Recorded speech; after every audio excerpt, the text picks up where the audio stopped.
All right, welcome, friends, citizens of the Do Hard Things Nation, to another episode of the Do Hard Things podcast, where we have great conversations with engaging guests on a variety of high-performance topics. And in today's episode, I'm honored to have special guest Ben Killoy with us.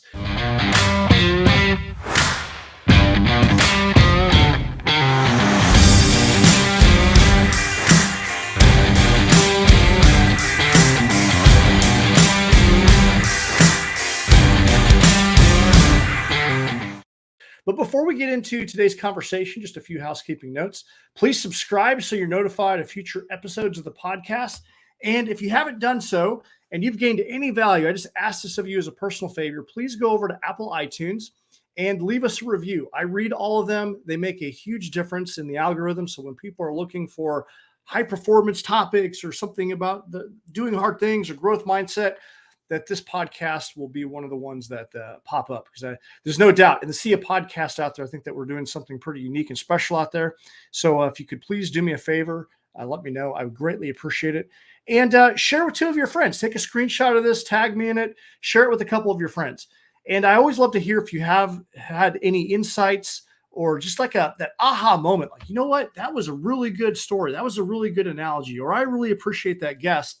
And that enables me to maybe have similar topics. I'm trying to connect the dots on what topics are resonating with you, so that, that when I have the podcast and the conversations here, that there's something that you're going to get from it. So, but that feedback is so incredibly important. This episode is brought to you by DHT Coaching and Consulting, which is founded by yours truly. So if you go to jteagues.com, you can see all the offerings. I offer one-on-one coaching, group high-performance leadership workshops. We have the Forge Mastermind. We have the speaker series, other coaching events, and physical events. So sign up for the weekly motivational newsletter, where I usually send out some nuggets of inspiration or wisdom or something that I'm working on, or the latest podcast episode. And be sure to go over to Do Hard Things Apparel. Grab yourself an awesome Dominate t-shirt, a Do Hard Things t-shirt. This week we released the Be Present t-shirt, and we have hoodies, patches, shirts, hats, quarter zips, a lot of great high quality apparel over there. So you can show the world that you do hard things, and that puts a little wind in the sail here at the to help us spread the word and continue the mission here. So, all right, today's guest is Ben Killoy. Ben is a Marine veteran, and he grew up on a farm in southern Wisconsin, joined the United States Marine Corps immediately after high school. He transitioned out of the military in 2007, began the hardest battle of his life, which was trying to find his place as a veteran, business owner, leader, and family man. And he faced many struggles along his path, including dropping out of college, losing a job, and starting a family. And through his journey to becoming a better dad and finding his purpose, Ben found a passion for coaching others through his life transition and creating an eternal legacy for his family. Ben now helps other dads find more to life by redefining the parameters for living and creating a life worth living and leaving behind. So, The Business of Fatherhood by Ben Killoy. Fantastic conversation about being a father, being a veteran father in particular. And it was a fantastic conversation. Hope you enjoy it. So without further ado, let's get into today's conversation. All right, welcome back, everybody. I'm excited to have Ben Killoy with us, man. How you doing, brother? I am doing better than good. How about you, Jay? I'm doing great. I can't complain. So tell us a little bit about who you are and what you do. I am known in a couple different places as the dad coach. I am a Marine. I'm a veteran. I have a family of 3 up here in southern Wisconsin, and essentially having to rewire my life from the standard life that everybody would call the American dream, which turned into my American hell, and pulling back all those layers, diving into a lot of different areas that we can talk about today. But I've also been called, one of my best compliments is a life can get better evangelist, which essentially helps people identify ways that life gets better. Because a lot of times people feel like life is like a verdict that was handed down to them by God, and it's up to them to carry this sentence. And there's a process to get back away from that verdict and get into living. And we can dive into that as well. Well, first and foremost, thank you for your service in the United States Marine Corps. Thank you for your continued service as a coach and helping dads, just be better and engaged parents. I think it's awesome. It's one of the reasons I invited you on here to have this great conversation about this topic. It's near and dear to my heart, because I think that one of the biggest problems that we have in our nation right now is the just disengaged fathers or fatherless homes in general. So what compelled you to get into this type of work? Essentially, I'm coming in for my own journey. So in 2014, I dropped out of college because I had failed 2 classes. And you know what? I was like, you know what? I need to take a break. It felt logical.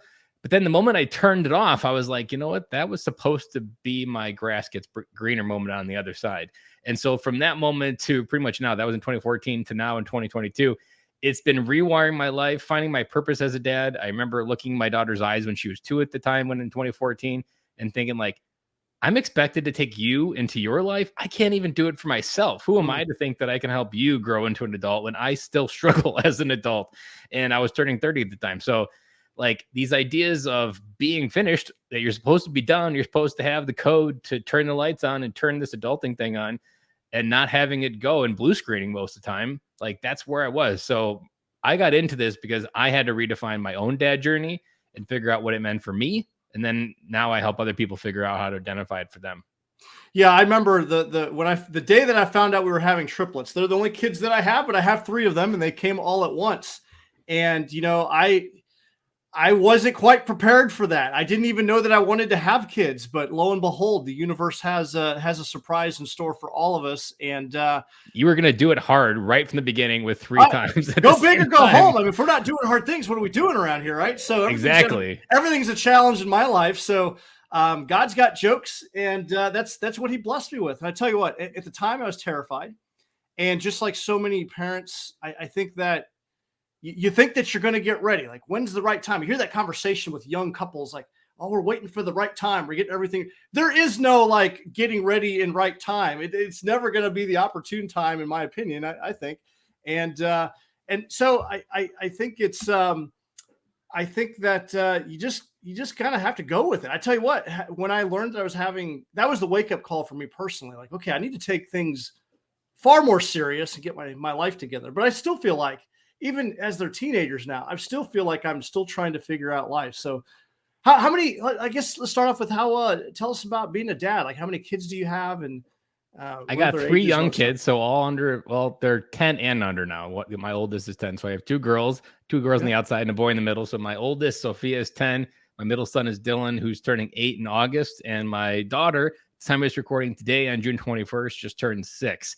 And 10, 8, they're all 6, different. Okay. Yes. They're all different personalities, but over the last 2 years, because part of my story was in January, right before Corona, I lost my job. And so that was going to be my initial kick into entrepreneurship. That was going to be like, you know what, this is my chance. Got a little bit of severance. Everything's going to be okay. And then Corona hit, and I'm like, okay, this is going to be life's going to do hard things even more than I thought it was already going to be. And so I rewired my life as a stay-at-home dad. So I'm still in that at-home dad mode. All the kids are in school now, but for the last 2 years of my life has essentially been the person that keeps the kids moving and going through those motions. And I had to realize a mindset of like, there's a point to do hard things, but there's also realizing like, this is a season every dad wants back. Like, I'm never going to wish when I was 50 that I went back to the office, even if financially it was hard, even if I had to do a lot of hard days, even if there were days that I wanted to just punch myself in the face from like, just from a depression point, like this feels too impossible to try to figure out. At 50, looking back, I'm never going to wish I found an easier road to get here. That I'm still very grateful that I chose to go this hard road, because my phone is filled with memories of all the different things and adventures we've gone on. And to be honest, I don't remember the bad days. I just remember these good days. And so it made me remember that emotions are temporary, but memories are forever. And oftentimes we make decisions based on temporary emotions, and we overlook that forever memories that would last in our phone forever. Yeah, it's probably one of the biggest blessings of the pandemic is everyone being home more and engaged more. Now, with that, I know that divorce is at an all-time high, and there are some negative statistics from this. But I think by and large, at least all the people that I know have realized that being home more, like they missed it's the living aspect, right? You just didn't realize how much time you're spending working or getting ready for work and all those things. But being home and being able to work remotely, you can take a break and you can be in your kitchen and you can spend some time with your kids before you get back to work. I think those things are important. I think it woke a lot of people up. Even just noticing, I can tell you, since losing my job, I notice so much more. I notice the sun hitting my body. I know the wind hitting the hair of my skin more. I notice the birds every single morning now when I get up at 5 a.m. to go to the gym. I can hear, like, based on how good of a day it's going to be, based on how good of a day they're having. I never noticed the birds before because there was almost just this fog of routine. Yeah. And the fog of routine and patterns is a downside of consumerism because consumerism wants us to be in pattern because it needs us to spend money. But in that pattern, we lose sight of what living looks like. Like being in a pattern of going to Target every weekend, having your Target run and your Starbucks fix, that's not living. That's just a pattern called spending money. And none of that leads you to these real good memories and lasting legacies. That's a lot of what I've learned to talk about and figure out within fatherhood is most dads aren't even processing like, you know what, the stuff I do here on this earth is important, but you know what, the humans that I leave behind, that's actually the only thing that's going to be a symbol of who I was here on earth is were they good human beings that I left behind, or were they kinds that other people are going to have to take care of, or the other ones that they're going to have to go be a drain on the system for because I didn't create good human beings. And that's not something most men are thinking about. No, I would say in general, I don't know that if we in our society are placing as great of emphasis on being a parent and the requirements of what's really called upon, like bringing other human beings into this planet and teaching, my what I want for my kids is I want them to be resilient. If I had, for whatever reason, I left the planet tomorrow, I hope that they were more confident because I was here and taught them some things. Every day I'm trying to figure out how can I teach them to be resilient and confident and do things on their own, be independent, strong young women that are, productive members of society and help them, just guide them through this journey while I have them. And I'm not saying that I have it all figured out because I don't. Every day I learn something new, and I know that sometimes I fall short. But it is incredibly important for me to do that. I want to pause and just highlight for the listeners what you just said, because there's a moment right here that everybody always says this. How many times have you caught yourself saying, "I want a better life for my kids than I had"? I think it's universal in American culture. And it's also plagued why everybody's trying to keep up with the Joneses because everybody's trying to buy more stuff than they had. But none of that actually fixes the problem. It just kind of increases their inability to solve their own problems. So I reframed this to, I don't want my kids to have a better life. I want my kids to have a more capable life than I have. Yeah. That I have a lot of capabilities, but I want my kids to even have more. And say, like, if I wanted to pass on $50 million one day, you know what? It's less important to pass on $50 million than the capability to create their own $50 million. Because maybe my money runs out. Maybe my money doesn't make it. But if I pass on the capabilities of what I learned to create $50 million, that will far better serve them than anything that I could buy them now, or the latest toy, or the latest Xbox, or the latest game. None of that stuff's going to matter. Capabilities and your effectiveness on the field of life. I mean, even as a military unit, you're training effectiveness and capability into them. Absolutely. And that's what I want to pass on to my kids. You got to teach them how to fish, right? That's it's biblical. You got to teach them how to fish. They got to figure things out on their own. And I think it's incredibly important. And I think that we live in a time where we have a lot of helicopter parents that are trying to, keep their kids from suffering, keep them safe, have them enjoy life, and like you said, have it better than they had it. But what does that really mean? And are we setting them up for success in doing all of these things? Because rarely do you see kids like out running around outdoors. You don't see them. I mean, I remember when I was like 12, I hustled with a paper route and mowing yards. There's been a kid that knocked on my door to mow my yard. And I'm like, man, I wish somebody would knock on my door I'd pay a kid in a heartbeat to come mow my yard or rake my leaves or shovel my snow. You don't see that anymore. I wholeheartedly agree. We live in a different subdivision where we first had kids, like people would come out to mow the yard and they would go back in. And it could be the first beautiful day of spring. Nobody would be out. I'm like, how are you inside? This is the first warm. I'm in Wisconsin, like the first warm day. You notice in Wisconsin when it's 50 degrees. Even now, like our kids are like one of the primary kids out there playing in the streets. And most kids, you don't even know that they're there. And when they do come out, they're like, oh, it's been a month. Where you been? No, we've just been inside. It's like, really? Yeah. There's a lot. It's too much of that going on. But so what do you think the biggest challenge for fathers are in our society right now? And then after that, I guess, is there, because I know that you work specifically with veteran fathers, is there a different challenge for veteran fathers versus the other fathers that are out there? I would say there's a sliding scale to this idea that dads can't identify as dads. So dads can't identify as dads. Could you elaborate on that? What does that mean? In the military, how many times did you ever hear a military unit talk about fatherhood? A military leader, a senior NCO, anybody within that unit, did you ever like talk about like the struggles of fatherhood in any type of core group? Not in great detail that I recall.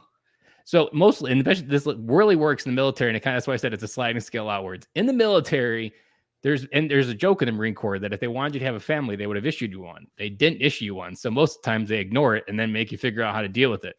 And they don't really get involved in your life and your family until you've done something like punch your wife in the face. Now you have a family. Now we're going to get involved.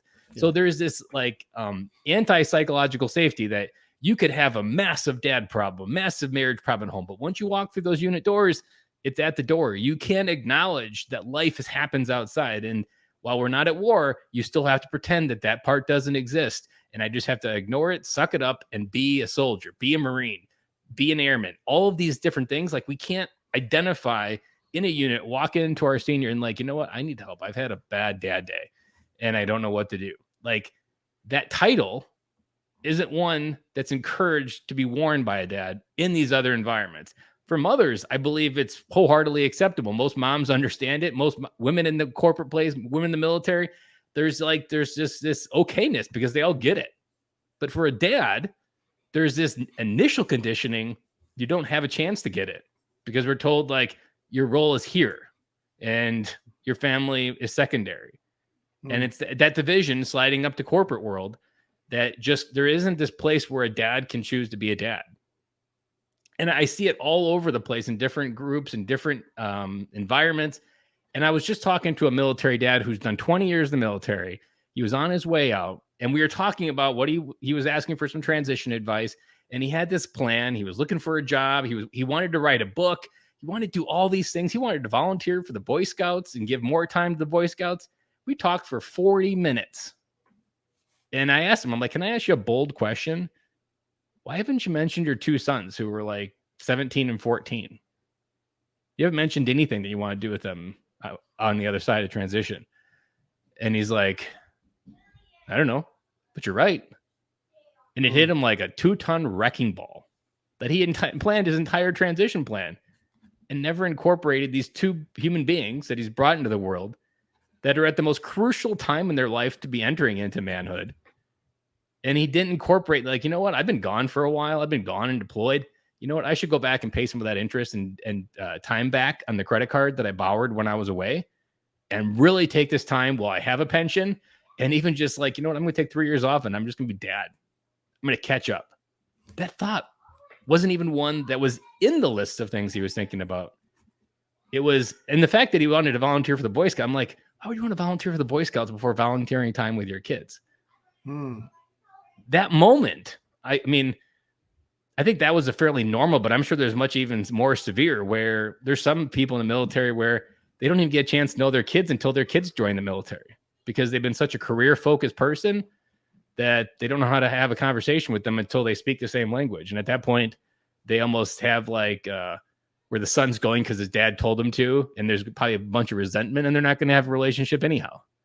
But it's this basic idea that dads don't acknowledge this most important area. Society doesn't give us a lot of encouragement to wear this really important hat. They don't really talk about the gap by us not being involved has on these kids' lives.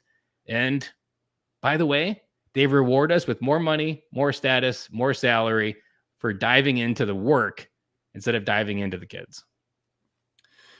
I think about, I'm in transition right now and I retire in March. So I'm taking the summer off to spend time with the kids this summer before I transition into my entrepreneurial endeavor. I'm on the entrepreneurial path, but I wanted to take the summer off because the kids are off for school. And just being really engaged and intentional is probably the only full summer I'm probably ever going to get with them, So we're going to plan some trips and just hanging out with them during the day and going to the gym and stuff like that. It's been fantastic. And I've been so looking forward to this time for so long because, my day-to-day duties, especially in some of the roles that I had, you're absolutely right. You're being a parent is absolute. It's a far second because everything was encompassed upon the mission and what we're doing today.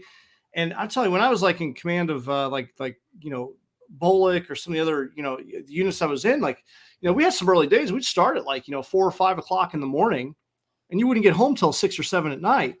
and you got home just in time to grab some dinner, and then you were zonked out and you're getting ready to start the next day.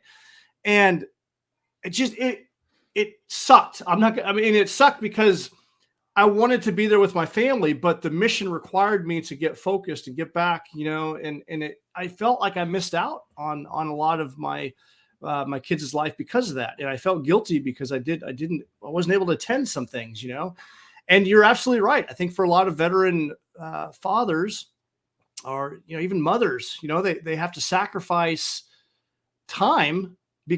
You give up a lot to serve. And you're right. The culture is all about the mission. And our American culture rewards that service. No one's going to call you out and call your BS for serving your country, for doing what's noble or what other people might not be able to. So doubling down or telling your wife that your unit's asking you to stay late, no one's going to call you out on that because you're doing a noble sacrifice. So it's perfectly designed to be counterweighted for catastrophe, that it's borrowing too much. And then essentially I always equate to marriage, time, family, the time credit card. You can only borrow so much when you're gone. And when you're back, it's time to pay it back with interest. And eventually once it goes bankrupt, it's bankrupt and either ends in divorce, or maybe on the other side, when you get out of the military, it ends in divorce. But there's only so much time you can borrow from your family before it's defunct, and your family wants better and they deserve better. But the system, even a great example of this is recruiting duty. Recruiting duty, from my perspective, talking to a lot of recruiters, very few of them have I met like, I've really thrived in recruiting. Most of them get burned out. And it's this 3-year tour where it could be a chance to pause, slow down, get reconnected into community, get reconnected outside of military community, just to re-engage with your family. Like imagine a deployment cycle. You did 1 year in Iraq and we were rotating people through to recruitment duty as a way to recharge and connect to the family. Instead, they take recruiting duty, double down even worse, take more of your time to you, put these impossible metrics on you, and burn you out even more, to the point where I know people that got out because of recruiting duty because they weren't going to have a family till 20. Like those simple moments where we don't acknowledge. And now the Marine Corps and the Army both have switched their system to people first. The Marine Corps is no longer treating us like inventory. They want us to have families now. They want us to stay 10 years.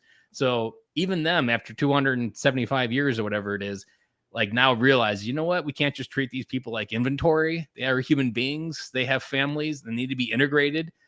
But we still have a long road to go before a dad can walk in, or even stay a staff NC, instead of having a safety brief about wrapping it. What if your safety brief was about how to be a good dad that weekend for the ones that maybe have a family? Like just encouraging this place to where, like, you know what? This place in this community is where we're a family. That term is still even used in a military unit. We're a family.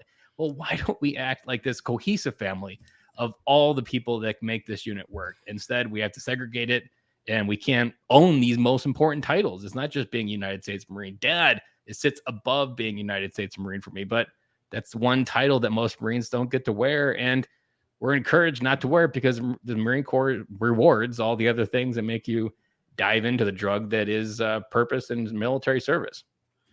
Yes, a dysfunctional family is still a family. Yeah. You're absolutely right. Now that I never really thought about like how many conversations did I have about being a good parent. You're absolutely right. We talk about, making sure that you don't go out and drink and drive or do drugs. Make sure you wrap your sapper, all those things, and you hit something else too. I was a recruiter for 6 years, and I got the double tour. So, and that's when we had the triplets is during that tour of duty. And yeah, you're absolutely right. I came back from Iraq, OIF 1. And what I was hoping, I got to go back close to my hometown. So I was thinking, hey, this might actually be all right. Hardest assignment I've ever had in my life. Like you said, impossible metrics, incredibly You're deployed stressful. to your hometown and you felt more at ease when you were in Iraq, probably. Absolutely. It was incredibly tough. I developed high blood pressure out there. Like it was not good for my physical health, my mental health. It was a challenge that affected me for a long time afterwards, for sure. And it doesn't do anything for the mental health crisis for men that we have, that the amount of rate for men taking their own lives is much higher than it is for females. And all of these things are just perpetually pushing these cans down the road of why fatherlessness is a problem, is because dads are burned out on this cocaine called work. And I mean, I have a friend, and he was telling a story, and he was like, you know what, I was in trouble, and then I was in college and still in a little bit of trouble, and then I found my purpose was school. And in that mode, he's like, you know what, if I keep my head down, this thing, I think it could work. And so he went all in on becoming an engineer. And essentially, kind of looking back, I'm like, you just found a drug that made like rewarded for you for not dealing with those other things, which then just kind of compartmentalizes your generational trauma and deals with any baggage that you not deals with your baggage. And we just take these salaries, careers, and tracks and whatever ladders we climb in life. And the reason why I call it like this cocaine called work, because that work is just those drugs. I mean, how many divorced men don't necessarily explode? They just become more workaholics because when they're at work and they're distracted from what they have to deal with. Any distraction, any drug is a distraction. Pornography, anything is just a distraction. And all of those distractions are rewarded by our society. And then they also just perpetuate. And you either have a good dad to model, like, you know what, I want to be like my dad, or you had a dumpster fire dad that gave you the exact opposite of what you need to be. And those two types of extremes, most of those dads kind of work out for the best because they have something of what they don't want to be, but they also have a model of what it looks like. It's the dads in the middle. It's almost the ordinary dads that didn't have a hit or miss and just had a basic, yes, I provided. I showed up for a few games. I was there, and they didn't really provide a blueprint. Those are almost the dangerous ones because they don't really have these compasses and they're just going by what's in front of them from the society that isn't always aligned towards what's their best interest. So if there's a dad that's listening to this that is feeling like overworked, disengaged, maybe, maybe they are overworking on purpose to stay away from the family and maybe have some of these bad habits, but they want to try to break the cycle. What advice would you give someone that wants to be a better dad, be connected with their kids? I have a process that I use in my coaching, and essentially I break it down like a GPS. Google is this amazing tool. You can punch anywhere in the world and it will take you there. But it has one flaw. If it doesn't know where you currently are, it's useless. Like, you can look at a place from far away, but you can't get directions there. And what I had wrong in my life, and this is why I incorporated my coaching, is because if you don't have that first starting point, taking an area of the landscape, taking a map of your life and sticking a pin, just like when you go to the wayside and it says you are here, until you find that pin of understanding, like, this is the inventory of my life. This is actually the directions I use to get here. And those directions used to get there are essentially those patterns of your life, those things that you keep repeating but tripping over, or those universal life lessons that God keeps trying to teach you, but you still haven't quite learned all the way. And it's those little patterns that we need to interrupt and figure out how you got there. But once we know how you got there, the future is wherever you want to go. And this takes me to another point where a dad that's a workaholic is knowing where you are and knowing how you got there is really important. But partially the reason why this dad is working the way he does is there isn't a wide enough view of an alternative road. That he does what he does because this is what he was told to do. I can't tell you how many dads are almost incapable of dreaming. It's like broken. Like, they only know that, you know what, I'm supposed to stay in this chair, this cube for 20 years. Something's supposed to show up at the end, and then I can go ahead and vacation in my retirement. And that's their dream. That's their plan. But then when life gives them a hard day, when something like losing your job, like I had, you don't really have a plan of like, you know what, I don't know what to do now. And it's this incapacity to dream that really keeps the man stuck at work. So part of what I do also is we really get clear on what you want to dream towards. Mm-hmm. And there's this awesome trick. And it's truly like a magic trick. I almost still can't believe it works so simple. That sometimes I'll ask a man, like, what would you do with the rest of your life if you didn't have to go to work tomorrow? And they're like, you know what? I don't have an idea. The most of them are mediocre ideas and nothing with a home to write about. And then I play a magic trick to them. I'm like, I'm going to break the rules. I just gave you $1 million. And then almost instantly, they come up with some amazing dreams. You know what? I think I could own a skydiving company. Or, you know what? I want to teach people to surf the waves in Tampa because when I'm surfing the waves, I feel alive. I'm like, that's really good. There's a lot of life that you can learn from there. And what I learned in this concept is that most people, when they're stuck in the work, they're living in a rut. Mm-hmm. And the only difference between a rut and a grave is the depth. So depending on how deep your rut is, the $1 million is like the scaffolding to get back to eye level so you can see the horizon. The reason why you're broken dreaming is because you're staring at a dirt hill in front of you because you're 8 feet almost under. And all you can see is dirt and there's nothing in front of you. And so that capacity to dream is also what then unlocks all these other aspects of living, because there is more to life than just being alive. The idea of living is experiencing life. It's not just going to work. It's creating adventure with your kids. It's passing on capabilities. It's walking outside and noticing the birds. All of those things are living. And we don't slow. And Corona, like you mentioned, taught us a lot of this. But the idea of slowing down and noticing being alive and noticing how abundant life is, like one of my favorite exercises to tell clients is go to the woods, go find a forest, take your feet off, take your shoes off and socks off, and just use your 5 senses and feel how much life is around you in that moment. And what most men don't really realize is life is abundant. Energy, money is abundant. Life is 1,000,000 lanes wide. And most people have just had tunnel vision their entire life to actually slow down, even getting out of the military. We think it's copy and paste. We're going to copy our career path here, paste it into the corporate world. Everything's going to show up and work. No, you have to pause. You have to be intentional. You have to have conversations to talk to different people. But it's that idea that to me will get someone out of that mode. Yeah, I think the system is designed in a lot of ways to keep us in a rut. You know, you get the little honey pots out there. You know, you like the military is notorious for it, right? You do 20 years, you get your little retirement check, right? So you grind it out, right? I mean, that's what caught me. You know, I didn't know what else I wanted to do.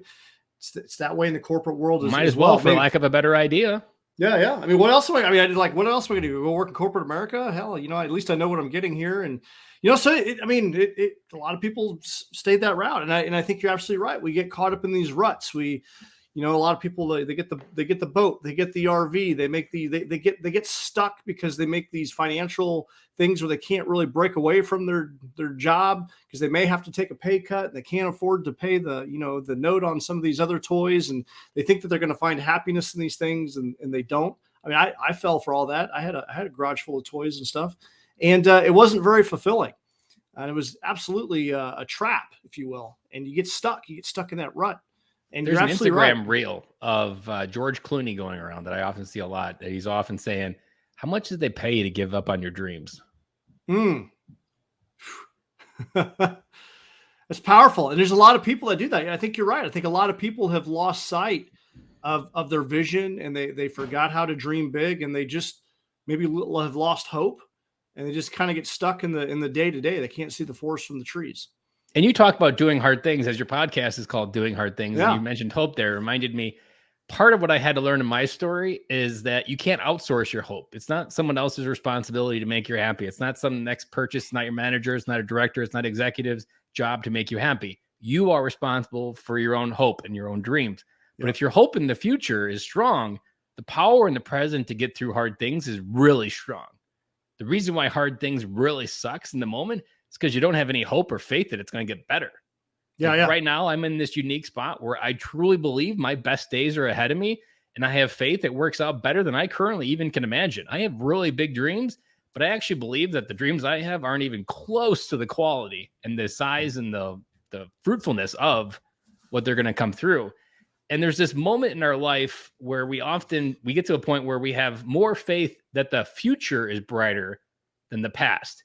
If you're spending most of your time dwelling on the past, what's happened yesterday, what happened in that meeting, you're living in the past, and you truly think that like you need to be living in the past because the future is not that important. And there's a moment where the past becomes irrelevant and the future is what you're hoping for and where your faith actually sits in. It's actually my word of the year is faith. That at the end of the day, faith is the one thing that's going to lead me. And it's the one thing that I've forgotten. And once I picked it up many, many times, it's always shown up and delivered in spades. And you hit a point of where these dads get really stuck in this idea and we accept these things that are in front of us. But at the end of the day, it still comes down to us to lead through it. It still comes down to us to take ourselves out of it. I eventually worked what my message is now into the 3 L's to life. that in order to live the 3 L's to life and live a full life and be more than alive, you have to learn to lead yourself. You have to relearn to love yourself. You have to unconditionally love the good, the bad, and the ugly of your story before you can try to unconditionally love the world. And the fourth L, or the third L, is legacy. Leave a life worth living. Is the blueprint of your life that you're passing on to your kids worth living? Would someone buy it on eBay and be like, I want that? And it's those 3 components in those order that I had completely wrong. I love it. Lead, love, legacy.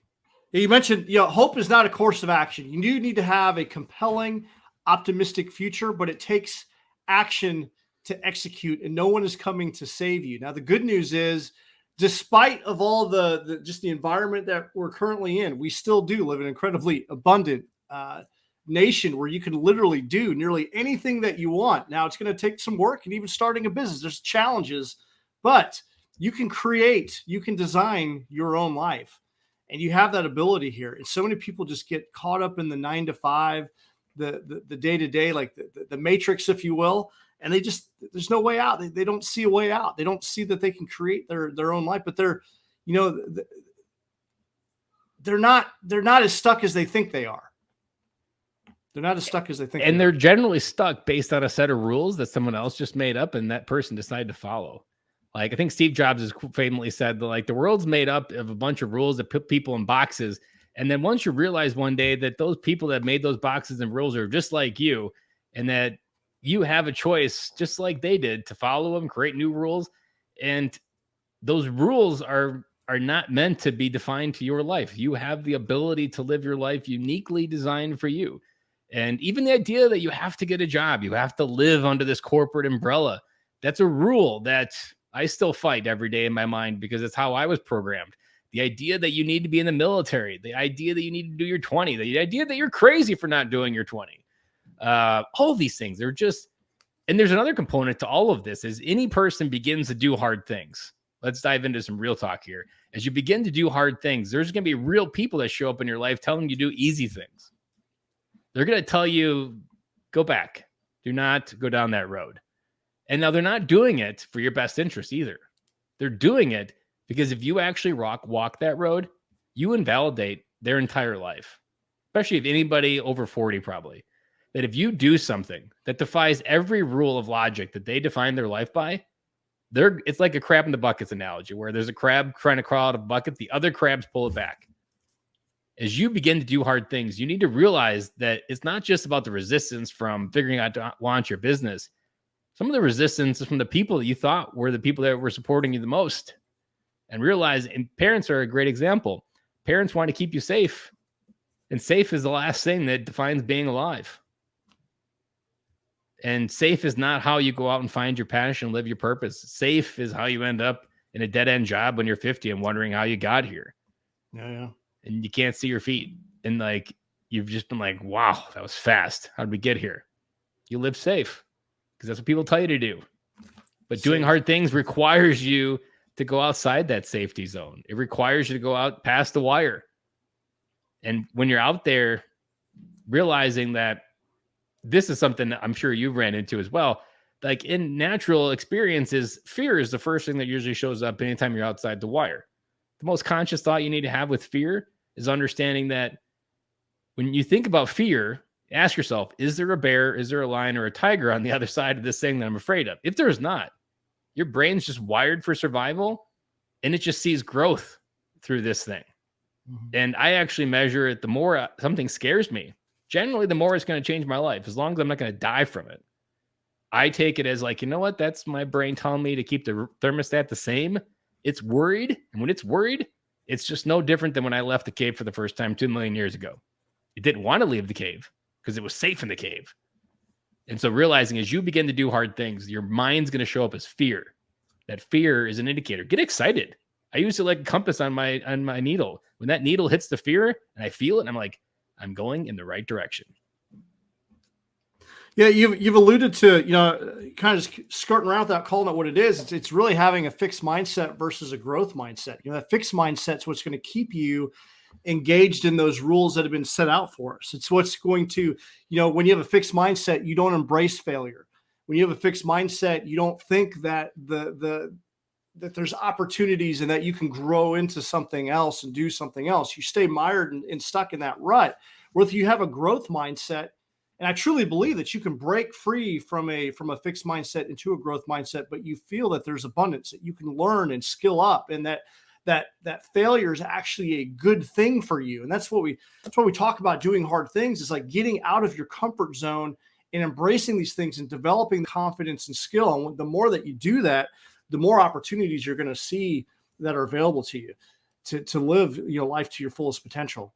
And you also said something about your kids. I was thinking of a quote, like, don't be your kids' first bully. I saw this meme floating around. Like, man, it was pretty damn powerful, because I know that there's a lot of parents that and they may be doing it out of love, but they kind of pick and maybe hover a little too hard onto their kids, and maybe overparent a little bit, or maybe a little bit overbearing. So in that moment, I like what you brought up there, because I've had the same thought, and we've had to deal with bullying already in our schools.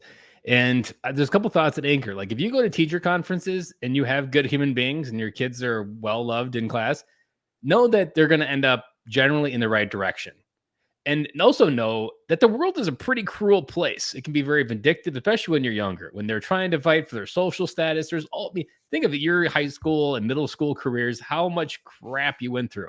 Oh, man. So think Brutal. about, like, the world is really good at that, like really good. Why in the hell would we actually want to create that in our home?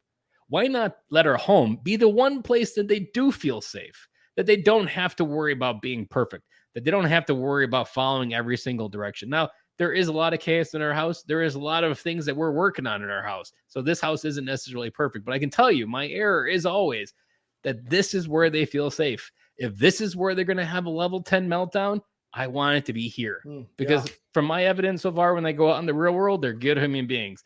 And generally, there's going to be a moment where they're not under my control and they need to be good human beings. So as long as that's in the right direction, give yourself some grace, gives them some grace. And what you kind of started in the beginning, I'm 37, my oldest is 10. I don't have 37 figured out. Why would I expect my 10-year-old to have it figured out? Mm-hmm. Absolutely. Your home is your training ground, right? That's where you gotta train them and enable them to be resilient and let them grow, let them make mistakes and learn from those mistakes. I mean, I've some of my greatest lessons have been learning from mistakes. So giving the opportunity to let them try things and fail, but be there to kind of coach them along through it and problem solve. So that way, when they do get out in society or they do get out in school, they can function. And my kids are in 8th grade, and I tell you what, they're in puberty. They're going through the whole puberty thing. They're trying to learn who they are. Their bodies are changing. All these things are changing post-COVID in this weird world. And it's been middle school going into 9th grade has been a challenge. And it's been a true test of my leadership as a parent, because I'm trying to figure out, like, every day, it seems like every couple months there's something new. There's a new development. There's something new in their life that's happening that I'm like, okay, we're in new uncharted territory. It seemed like 6, 7, and 8 were pretty damn easy, but the teenage years are literally like so damn tough right now. But I just trying to love them and appreciate them, and every day is I don't know, it's like a new adventure. There's a part of that I want to highlight for every mom or dad out there listening of what you're talking about. And so my kids are younger, so I've had the wisdom of listening to people ahead of me and also people behind me. And so I I'm still in the laboratory, so I think I'm going to hit this target. But what's going to happen right now, they're testing me with all these little things that I can say don't matter. Bullying issues, little things with their brother and sister, fairness issues. There's just a lot of like things that like, you know what, that's not really that big of a deal in the scale of life, but to them, it's no different than losing my job. And my kids are testing me right now. They're testing whether I'm there, testing if I care. Mm-hmm. And so I've created this Killoyism that kind of goes like, be there for these little things when they're younger, because when they're bigger, when they're in 8th grade, or when they're 16-year-old and they're at a party and they don't feel safe, do they feel safe calling you? Can they trust your reaction? That you're going to care more about getting them home than worrying about if they went to the wrong party on their own. The psychological safety and the relationship that you develop with them, that is the currency of teenagers. Mm-hmm. That your ability to be next to them while they go through this, that is tested in these early years. Mm-hmm. And when you try to burn it down to get your way, when you do any of these different things, you are using currency. Say, like, if you need your 8-year-old to clean your room, that the things you might do to try to get them to do or clean their room, it's going to burn this currency that you need later in life. And they don't need you to be right. They just need to know that you're there. And our ability is to raise good adults, not kids. And so just trusting this is why, again, being a dad is so important. Being a mom is so important. And acknowledging these titles is so important, because it's these early years where these relationships and trust are built that we often see having catastrophic failures of teenagers. Like, even with the recent shooting in Texas, you always hear the parents, we had no idea it could happen like this. It's because they didn't have these relationships with them to take them through these dark times. We have kids with depression. We have kids with Instagram issues. We have social media issues. And if they do not feel safe coming to their parents to talk about it, you're going to end up with things that you can't control. And you're going to realize, like, I always told, like, most dads don't wake up until their daughter comes home pregnant when they're 17. They're like, you know what? I probably missed a few chapters. Yeah. And I should have did something, but now it's too late. So now I got to kind of figure it out. And there's a lot of work it takes in the beginning. And a wake-up call doesn't just happen when it's 17. These early ones are those wake-up calls. Take it for what it is. Like, these are opportunities every day to be there for those bigger things. So what advice would you give a dad that's listening to this? Like, how do they develop that currency? What are some ways that they can connect with their kids that you think are worthwhile? 2 ways that I primarily recommend, especially for a dad through adventure. The kids wired for adventure. You could literally put the word adventure, especially, I mean, even like under the age of 10. My 10-year-old is definitely a little bit more wary to it and how it works, but you can attach the word adventure to any activity. And it's like you took him to Disney World. And during Corona, I invented scooter adventures, which is literally taking razor scooters, finding a paved path somewhere in town and riding it for a mile to a park. It was like perfect place that we would stop. They'd play in the water and they loved it. And so creating these adventures where life can get tested, you're with them, you're doing things, maybe giving mom a break, and you're creating this person and connection that you know how to have fun with them and through them, and that you're not just someone that they can't trust. And they have to have a relationship with you to do that. And adventuring is a great way to teach a lot of life skills. The second one is what I kind of call bedtime talk. Utilize bedtime as a way to rehash the day, not just for reading. We do read. I read with my kids when I can. But a lot of times it's like, is there any issue going on? Are we having, like my son, is there any girl problems? And maybe like once every 2 months, he'll be like, you know what? There's this girl problem that we're having. And he'll bring it to me now. Like, he'll say, Dad, I got a girl problem. I used to have to prep it, like ask him, is there? And he's always say no, but now he's bringing it to me. Or another real good test for my son, our cat died last year, and it's been the grieving that keeps on giving. And many times, like, be months later, and he'll call me up to his room. Hey, Dad, close the door. And he'll just sit with me on the bed and he'll start crying. And that's all he is doing. He's just crying, letting it out. But it's that psychological safety that happens at bedtime, that they trust that this is where you can bring anything to Dad and we'll work through it together. I'm not going to have the right answers and I'm probably going to mess it up most times. But I always refrain, like, no matter what life brings us, together, we can get through it. And if you bring it to me, we can get through it. My daughter would get off the bus and be like, Dad, we need bedtime talk. Like, they seek it out because they feel safe in it. They understand and trust that we can get problems solved at bedtime. I love that. I love the adventuring, just a simple activity. Because what's an adventure to a kid doesn't have to be all that spectacular. You just kind of make it kind of cool. One thing I like to do is geocache. Geocaching. You wouldn't believe how many people don't know geocaching. And they're literally everywhere. You want to talk about a simple adventure? You can download the app for free. Yeah, it's amazingly simple, free, and it's like I don't know what the percentage is, but it's a pretty large percentage doesn't know that there could be one around the corner. Yeah, there's probably one in your neighborhood. You could probably walking distance from your home. If you're listening to this, there's a geocache within a walking distance of your house. I don't know who's planting these things everywhere, but there's and they're awesome. They give you a little clue. You give and they love them, and there's just little pill bottles of signing your name, like you think that you're finding buried treasure out there. The one thing that does happen is kids get older is they're like, oh, I go to them with these ideas and they don't give me anything back. Maybe you run into that with your daughters. The one advice there is the question I always go to, are you expected to always have the good ideas at work?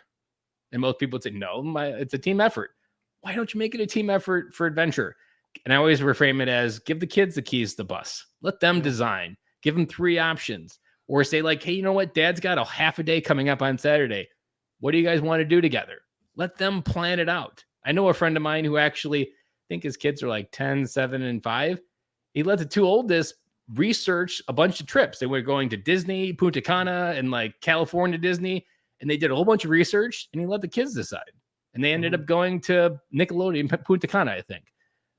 And giving those ideas to them and letting them understand how to, you're also letting them lead, which is also a really important life skill, learning how to lead and trust that my intuition is right and that dad trusts my intuition. These are very good basic little muscles, but put reps into that thing. It'll move mountains later on. Yeah. And keep them out of your basement.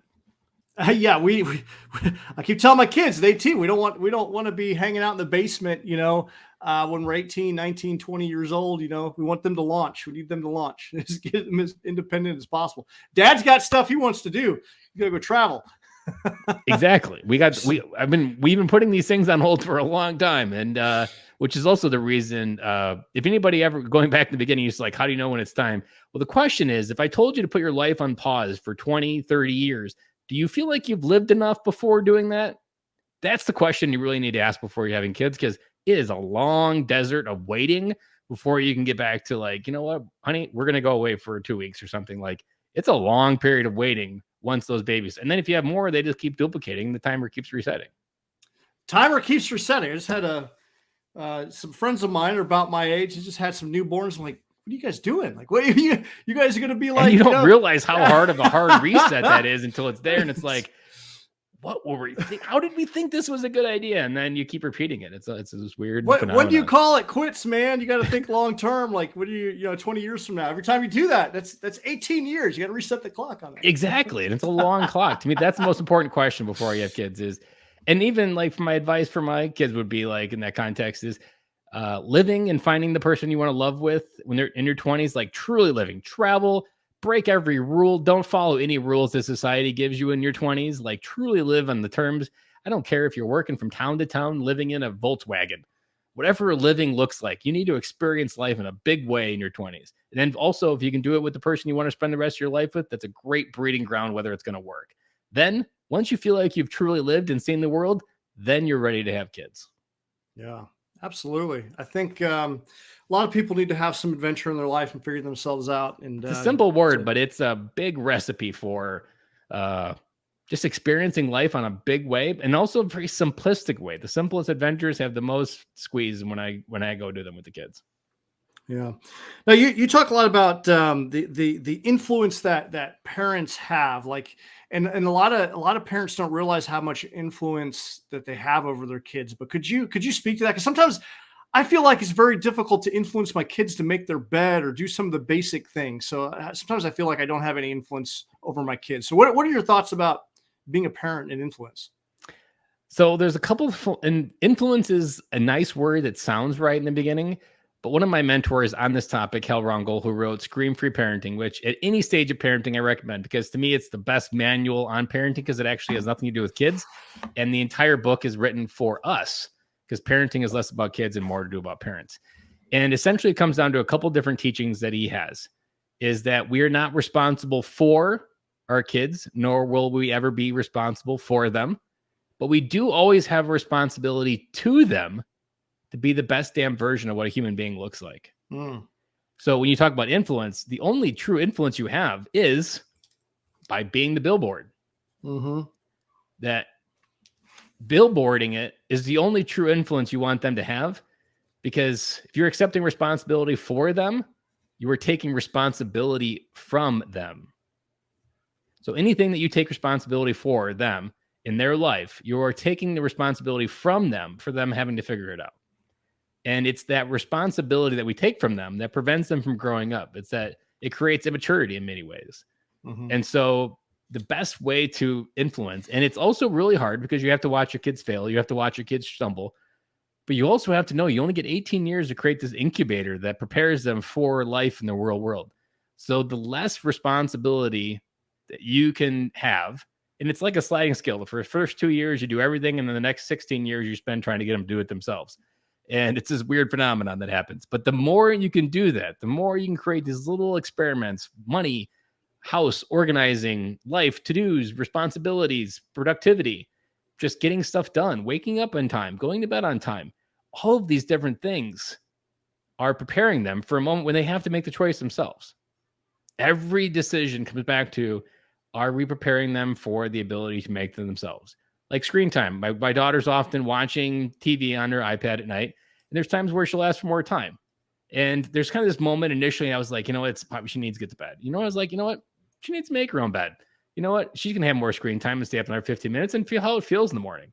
And the faster I can teach her, I'm like, I wonder if I go to bed, I could feel better in the morning.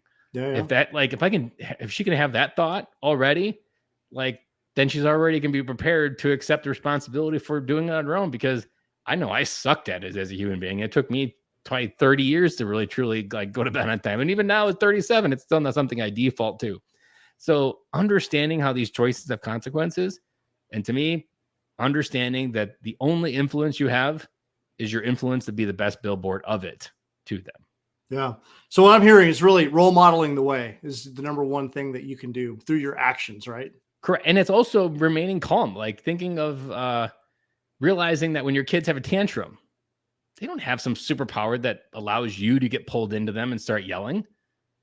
Your ability to scream in that moment speaks to your own immaturity. If you have to scream to get a hold of your kids, what kind of adult are you? Are you saying that a kid has a superpower to move you to scream at them?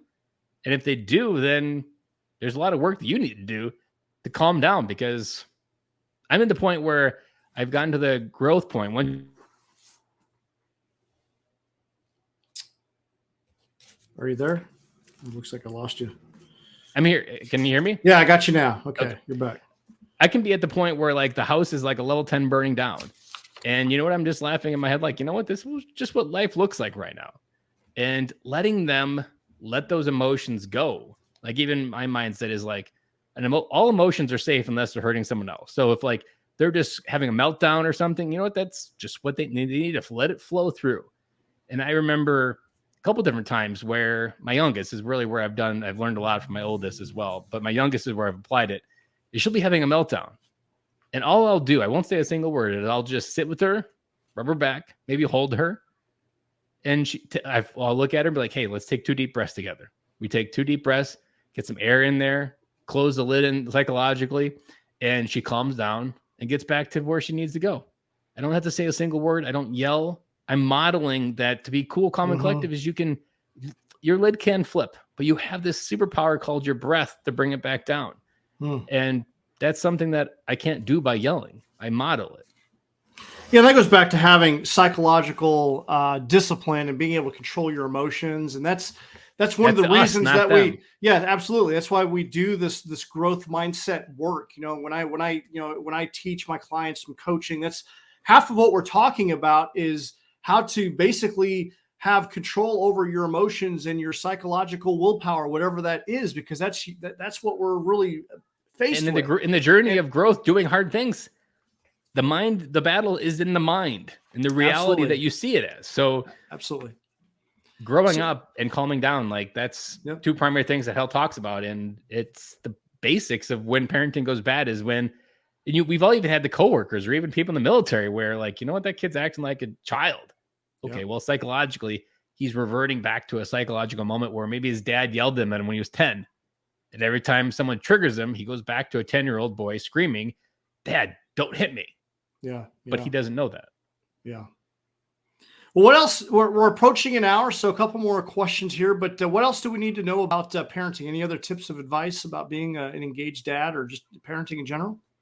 Let's talk about home real quick, because it's kind of like my life thesis. Because home is this thing that we pay as a mortgage in many cases. We think it's these things outside of ourselves. We think it's all of these things we accumulate, our status as men, our the home that a mom creates, the things that you walk into and man, this feels like a home. All of those things may look good, but they don't actually solve the problem. And what I've learned through my process and through learning through my life and then helping others, and then also just looking through scripture even, is home is an inside job. Jesus is known as saying you need to build your home on a solid foundation. Your foundation is on the inside of your chest. And being home is an inside job. A home feels like a home when you feel home on the inside. and it radiates out because you're calm, you're collective, you're loving.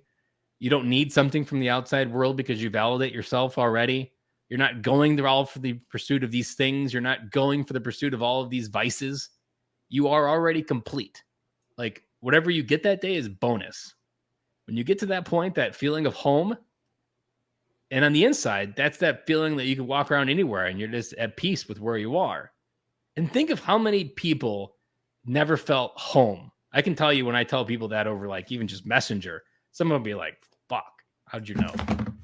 And it's these feelings that was robbed from many people growing up. They never had this feeling of home. And because they didn't, psychologically, they turn off a lot of their ecosystem in their mind for emotions, experiences, life. Because if they had those circuit boards on, they could get hit. They could get yelled at. So their brain learned to survive and turn all those off. And also, if you equate that to like the lights in the house, if you find a light switch and you broke that light switch as a kid because you would get hit if you turned it on, and now that light switch represents joy, there's a reason why it doesn't feel joy in your house. It's because the light switch broken from your childhood. Those light switches need to be turned on. You need a house with full lights on in your life. And this is why I talk about like there's more to life than just being alive, because that life comes from the inside. If you don't feel it, if you don't feel it as a place of centeredness, if you haven't drilled down to bedrock before you started building your skyscraper, maybe there's a reason why you're on your third marriage. Because every time you get to the 10th story, the foundation slips on one side because you never went down to bedrock on that pylon. That bedrock is that foundation, and that home is an inside job, not an outside job. I love that. I love that. You got to build the foundation. It all comes from within. You got to work on yourself. You got to work on yourself, and you got to unpack those traumas. I mean, before we hopped on the call today, you know, one of the things we talked about is usually when you join the military, usually running from trauma, and then the military will dump trauma into your lap. And I had dealt with that. I had a foundational issue, which led to divorce. It led to ultimately suicide ideation. It led to a lot of things. And there's a lot of people out there that are carrying around these things that they need to unpack. And one of the hardest things that I ever did was putting my ego aside and just realizing that I'm just tired of living this way, that I need to unpack this, not only for the good of myself, but for the good of my kids. And if I'm honest, you know, it was for the sake of my kids that I chose. That was like, okay, I've got to step it up for them. I've got to unpack this so I can be the best father that I can for them.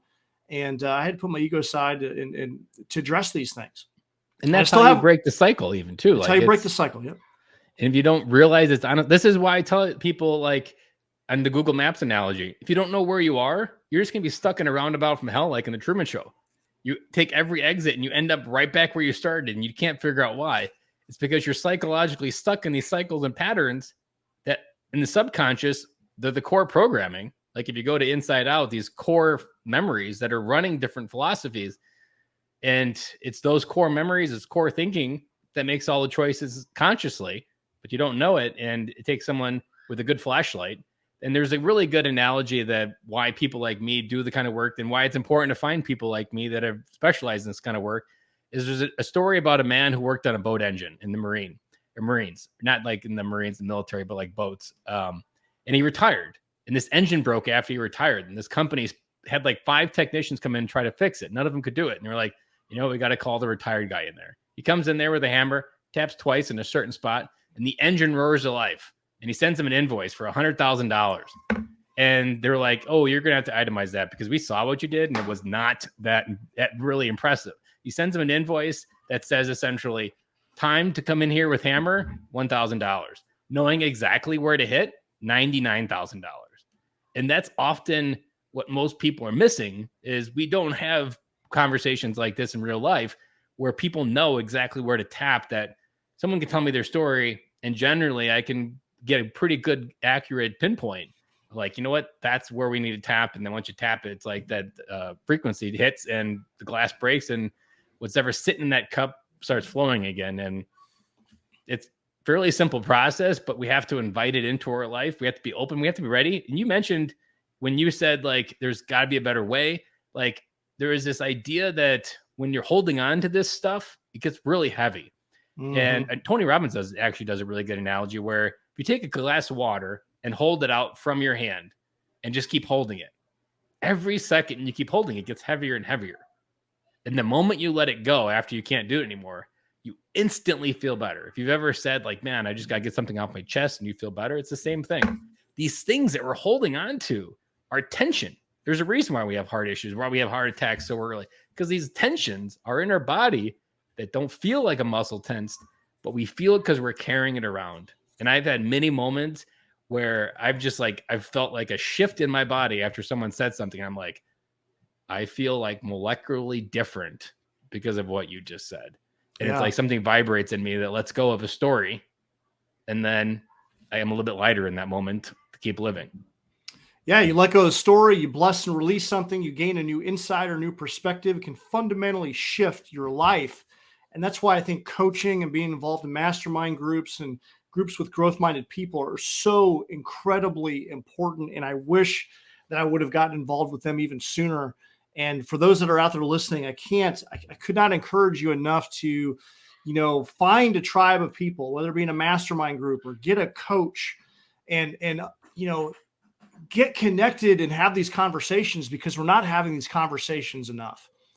And if you're listening to this, you're definitely on the right path. But there's so many people that are still pretty oblivious, and which is why I think that we have a lot of the challenges and issues that we have in our country right now. Closing out piece of advice, and you teed me up with conversations that if I could go back and tell myself one piece of advice in 2007 when I got out of the Marine Corps, it would essentially be this: that hello is the most powerful word you'll ever learn in the human language. Literally, on the other side is a conversation that can change the paradigm of how you see reality forever. Say hello enough times and you'll change your life.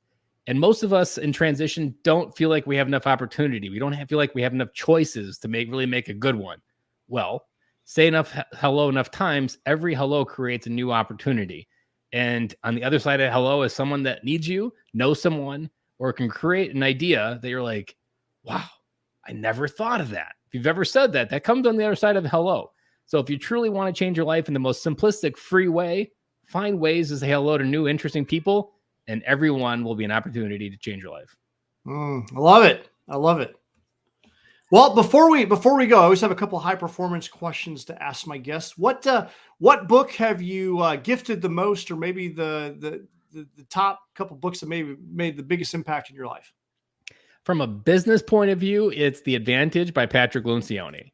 Essentially, it's a basic idea that culture will beat strategy every day of the week. And if you get your company rowing in the same direction culture-wise, there's no company out there that can stop you. It's essentially the philosophy that backs up Southwest Airlines.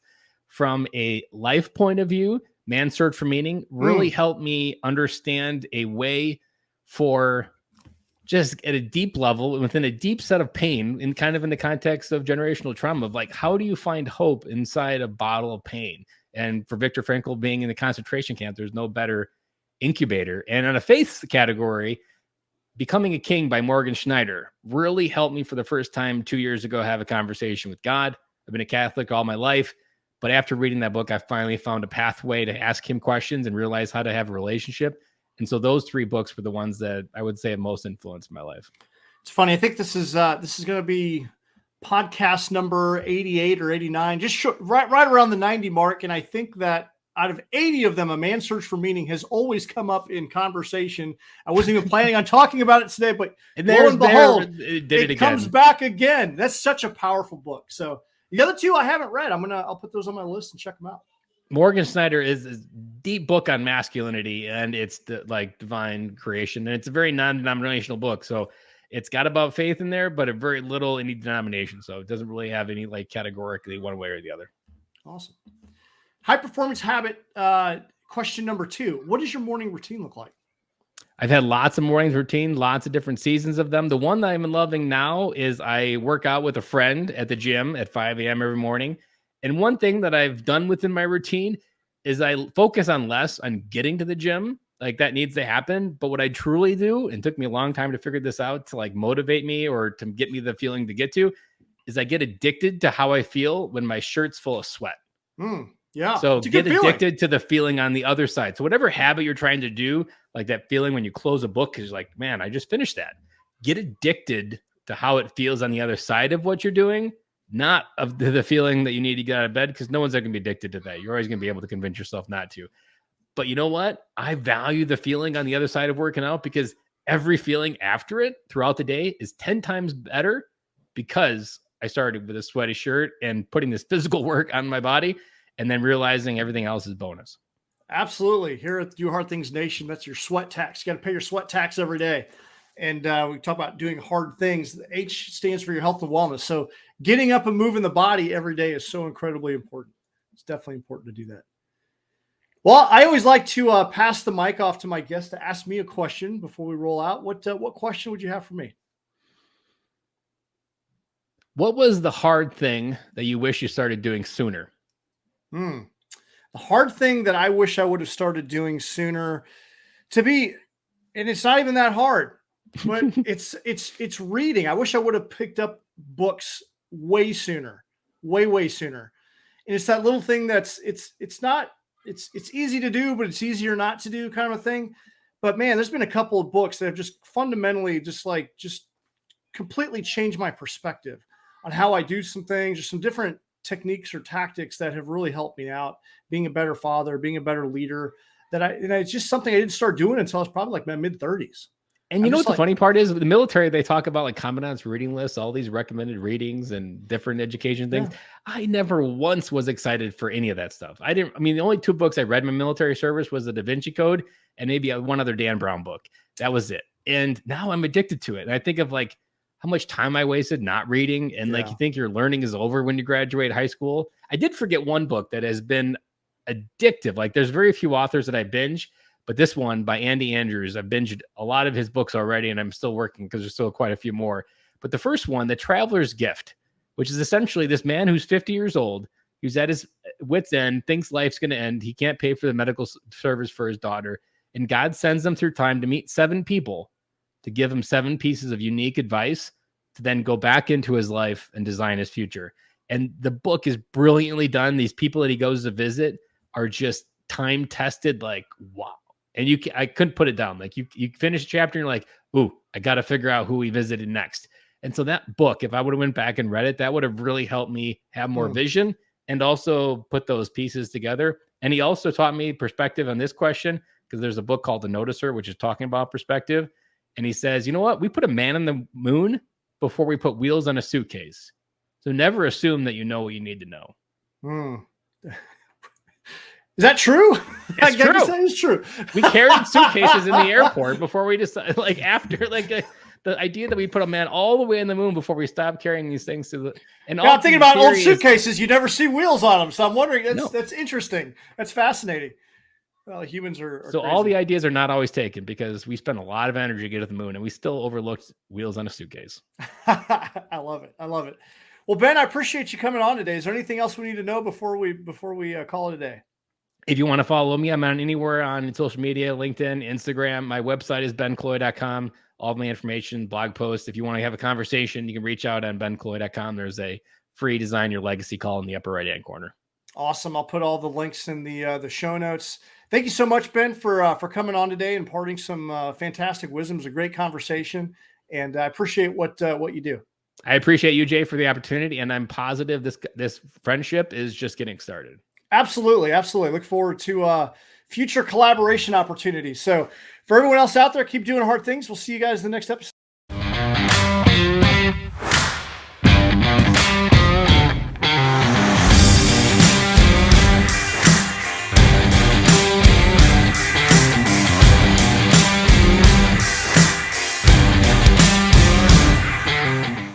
Thank you for listening to today's episode of the podcast. If you like this podcast, be sure to subscribe so you're notified of future episodes. I would also love to know, what is your takeaway? What insight did you get from today's episode? You can screenshot this, send it to me on social, post it on social, tag me, and when you share like that, someone else out there may need to hear this message today. Only 10% of people are engaged in personal growth and development. And there could be a nugget here that could put someone in a positive trajectory. So feel free to share that, tag me in it, send me a direct message, send me an email, let me know what your thoughts are. And you can connect with me on all social media. You can send me an email at j@jteagues.com.